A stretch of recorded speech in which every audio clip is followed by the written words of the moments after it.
तुमसे तुम तक सीरियल के अपडेट को लेकर आ चुके हैं हम आपके बीच में। तो मीरा की साजिश का तो पर्दाफाश हो चुका है, लेकिन क्या मीरा यहाँ पे शांत बैठेगी? तो इसका भी जवाब है नहीं। लेकिन मीरा अगला कदम क्या उठाती हुई नजर आई? कैसे आर्या और अनु के रास्ते में फिर से तूफान लाने वाली है मीरा? लेकिन इस बार आर्या और अनु क्या सच में हनीमून पे जाने वाले हैं? क्या फिर मीरा उसमें फिर से तूफान लाकर उनके इस सारे जो सपने हैं उसको तोड़ती हुई नजर आए? क्योंकि हनीमून इस सीरियल में वो एक अजीब सी पहेली बन चुकी है जो कि पूरी हो नहीं रही है। क्योंकि इससे पहले जब हनीमून की टिकट कटी तो कहीं न कहीं उस वक़्त अनु को काफ़ी ज़्यादा गुस्सा था, जिसके बारे में आपने ऑलरेडी एपिसोड में देख लिया है। लेकिन अब फाइनली फिर से जिंदे के मुताबिक जो है आर्यवर्धन को अनु को लेकर कहीं दूर जाना चाहिए, जिससे अनु कुछ दिनों के लिए इन सब चीज़ों से दूर हट जाए, जिसके बाद अनु का जो लगातार सवाल है वो एक तरह से खत्म होता हुआ नजर आए। ऐसा क्यों? क्योंकि पिछले वीडियो में हमने आपको बताया कि किस तरीके से लगातार अनु जो है फिर से राजनंदिनी के बारे में पूछती हुई नजर आएगी और आर्यवर्धन कहीं ना कहीं इस बार फिर से अपने आप को सकते में महसूस करता हुआ नजर आएगा कि आखिरकार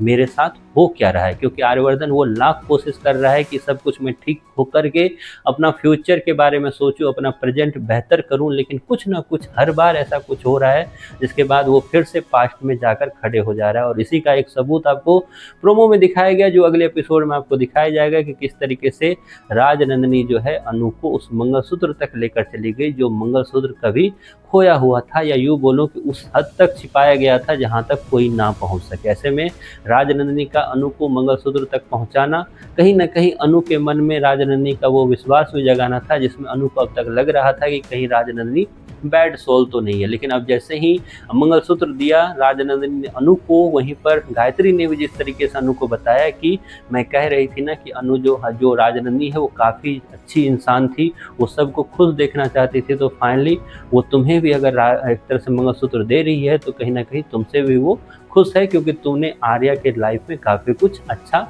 कदम या अच्छा एक तरह से पल लाने का कोशिश किया। वैसे में अनु और कुछ जानना चाह रही है और ज़्यादा से ज़्यादा जानना चाह रही है राजनंदिनी के बारे में, इसलिए उसने आर्या के साथ सब कुछ डिस्कस किया कि किस तरीके से वो मंगलसूत्र तक पहुंची, किस तरीके से आगे की कहानी उसने बताई कि अष्टमी के दिन अब तक जो स्टोरी वो देखती थी, अब तक जो सपने देखती थी, उसमें इस बार उसने नाम भी सुना, वो भी आर्या के मुंह से ही सुना। तो ऐसे में क्या सपना सच में आर्या के पास्ट से रिलेटेड है, इस पे अनु का सवाल होगा और आर्यवर्धन उस पल के लिए इस बात को टालता हुआ झिंडे के पास जाएगा, तो वहीं पर झिंडे जो है इन सब चीज़ों का सॉल्यूशन हनीमून ट्रैक के रूप में बताता हुआ नजर है। लेकिन इन सब बातों के बीच में मीरा अपनी एक नए प्लान को स्टार्ट करते हुए नजर आएगी। वो प्लान कुछ और नहीं है, वो प्लान है आर्यवर्धन और अनु के हनीमून को ना होने देना। मीरा हर एक को प्लान करते हुए नजर आएगी, जिससे ये दोनों बाहर जा ही ना पाए और ये दोनों के राह में रुकावट आए। वो रुकावट कौन सी होगी, किस तरीके से मीरा इन लोगों को रोकने में कामयाब होगी या नहीं होगी, उस पर एक सेपरेट वीडियो हम करेंगे बात। फिलहाल आपको तुमसे तुम तक सीरियल का लेटेस्ट ट्रैक कैसा लग रहा है, इसके बारे में आपकी जो भी राय है कमेंट बॉक्स में ज़रूर बताएं।